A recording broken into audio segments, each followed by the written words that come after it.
Pero ma'am, itong nangyari kahapon na pasasalamat kay PRD with the OFW sa Hong Kong ay may kumbaga pinag-iimbestigahan daw ito ng COMELEC kasi daw meron daw nangyaring vote buying diyan kahapon.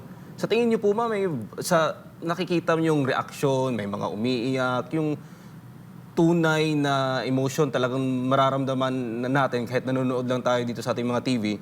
Sa tingin niyo yung mga ganyang klaseng rally ay may vote buying na nangyari diyan? Wala, parang organic na organic. 'Di ba nagagalit pa nga yung iba dahil hindi nakapasok? Paano at saka, pangalawa, ang PDP Laban may pera? Correct. Paano paano mamimili? Hirap nga to stage a major rally. I mean, kaya nga ang pagpapasalamat kay Pastor Kibuloy, yung facilities, the people, the one who staged the event. I mean, come on, siguro wala lang silang matapon dahil you will be amazed with the crowd. This Tsaka, is a crowd that went there on their own, yes. on a Sunday. Tsaka maraming ma'am, maraming hindi nakapasok dahil nga sa sobrang dami mga Filipino na mga OFWs na talagang sumusuporta sa senatorial slate ng PDP. Yeah. At saka ang ginawa niyo yata, nagdalawa, di ba? May isang event na pasasalamat, may isang event na PDP. Mm. So, Tsaka nationwide so po yun, clear. simultaneous din yun, Prof. Maging dito Oo. sa iba't ibang lugar dito sa Pilipinas ay may mga Yeah. kababayan din tayong nanonood at nakasabay Oo. dyan sa pasasalamat kay PRD. Oo, alam mo Almar, ang kwan diyan is yung technology. Kaya parati kong sinasabi, I am amazed at the technology that SMNI is using and is broadcasting all this in real time simulcast, no? Dati meron akong isa nakausap na isang kapitalista, sabi niya magkakaroon din daw ng araw sa Pilipinas na nangangampanya ka, tinitingnan mo na lang yung tablet na nasa town hall. Sabi ko matagal pa yan. Pero yung nakikita ko sa galaw nyo, to be able to bring about the connections with people through technology, I am so amazed, and really SMNI is showing the way here.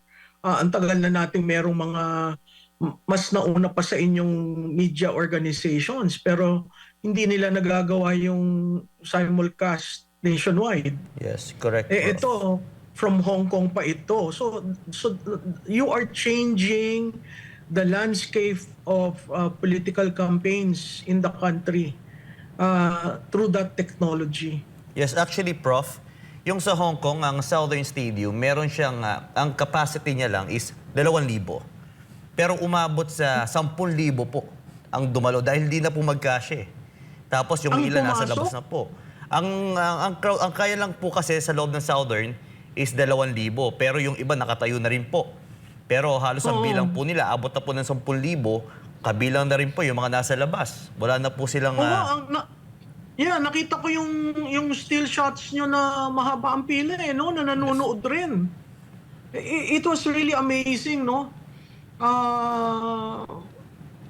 Natutuwa ako at nagagalak dahil nakita natin yung future of campaigning which SMNI or through Pastor Kibuloy is able to introduce. So, let's see where it will take him with this technology because this is really a breakthrough. Yes, correct, Prof. Kasi yan, 10,000 halimbawa. Meron po tayong 23 isinagawang kabilang na po ang pasasalamat kay PRRD, ang Ayusin Mo Pilipinas ni Pastor Paulo C. Kibuloy. Meron pong 23 ganitong uri ng mga rally. Sa pinuntahan ko lang po na isa sa mga rally, halos umabot na po ng 3,000. Sa Quezon City lamang po yun. Sa iba't iba pa po, libo-libo po ang dumadalo. Ganon po sila namumulat. Wag ko sa nakikita po. Kasi kilala po nila si Pastor Kilala po nila na trending si Pastor. Kaso lang yung iilan sa kanila nakilala si Pastor patungkol sa mga malisyosong issue. Mga fake news, kumbaga. Yun yung mga bagay na talagang isa sa dahilan kung bakit sila pumunta para kilalanin talaga nila si Pastor. Kaya yung nagsagawa po tayo ng rally, doon po napakalaking tulong po yun from town hall, meetings, para makilala po nila at doon po sila naliwanagan patungkol sa meron palang mga ginagawang fake news din even yung mga ibang mga mainstream media. Kasi especially po sa rural area, hindi naman po sila ganun ka-aware patungkol sa paggamit ng iba't ibang teknolohiya na pwede silang gumawa rin ng mga stories and everything. Kaya very important po na yung ginagawa po natin ngayon, Prof. Oo. At saka, alam mo, hindi ko akalain you can establish endearment through that simultaneous simulcast, no? Parang makikita mo sila after yun sa Hong Kong, after that Hong Kong rally, umuuwing nakangiti kahit nagluha o ano, pero umuuwing nakangiti at tuwan-tuwa sila. So, I guess yung demographics ng Filipino voters have already changed. Oo, gusto pa rin nila ng face-to-face.